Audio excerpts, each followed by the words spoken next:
বাহিরে প্রচণ্ড বৃষ্টি পড়ছে আর ঘরে যেহেতু আছি একটা কিছু তো বানাতে হবেই, কিন্তু কি যে বানাবো সেটা এখনও ভেবে পাচ্ছি না। ঘরে এক পিস চিকেন ছিল, তো ভাবলাম একটা কিছু বানাই, আল্লাহর নাম নিয়ে কাজ শুরু করে দিলাম। তো এখানে গরম পানিতে হলুদ আর একটু আদা দিয়ে চিকেনটাকে একটু সিদ্ধ করে নিয়েছি। দেখছিলাম আবার যে ভালো করে সিদ্ধ হয়েছে কিনা। এখনও পর্যন্ত আমি এটার নাম জানি না এবং খাওয়ার পরে পর্যন্ত আমি এই রেসিপির নাম জানি না, কারণ এটা যে কী রেসিপি মনের মধ্যে হঠাৎ করে এরকম একটা আইডিয়া আসলো, বানাইলাম এবং খেতেও ভালো হয়েছিল।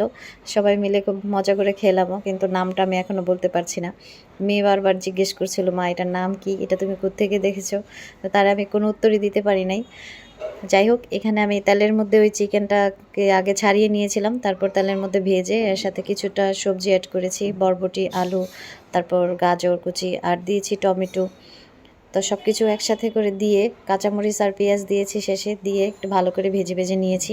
নেওয়ার পর আমি আগে থেকে একটা ডো তৈরি করে রেখেছিলাম। আটা, ডিম আর একটু পরিমাণে ইস্ট দিয়ে আমি এই ডোটা তৈরি করেছি। তারপর এটাকে একটু গোল করে বেলার চেষ্টা করছিলাম, কিন্তু রুটি খুব ভালো আমি বেলতে পারি না।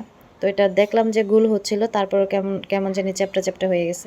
তো এটাকে বিশাল আকারের লাশের সাইজে একটা কি জানি বানাইলাম। আবার এটার উপরে একটু এঁকে দিচ্ছিলাম, মনে হচ্ছিল যে এটা রুটির মতো করে ফুলে খুব সুন্দর একটা দাগ হবে, কালার হবে, কিন্তু তেমনটা হয় নাই।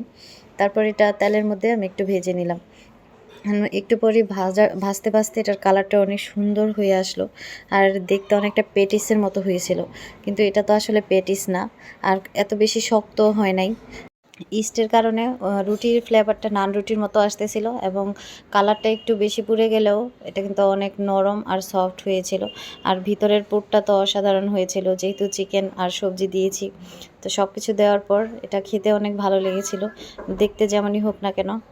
আমার ছেলে আবার এটাকে সিঙ্গারা বলে ডাকছিল, এটা কোন অ্যাঙ্গেল থেকে তার কাছে সিঙ্গারা মনে হয়েছে জানি না, কিন্তু যাই হোক টেস্ট তো ভালো ছিল, এতেই অনেক। তো এই ছিল আজকে আমার নাম না জানা এক নতুন রেসিপি। আপনাদের কাছে কেমন লেগেছে অবশ্যই কমেন্ট করে জানাবেন।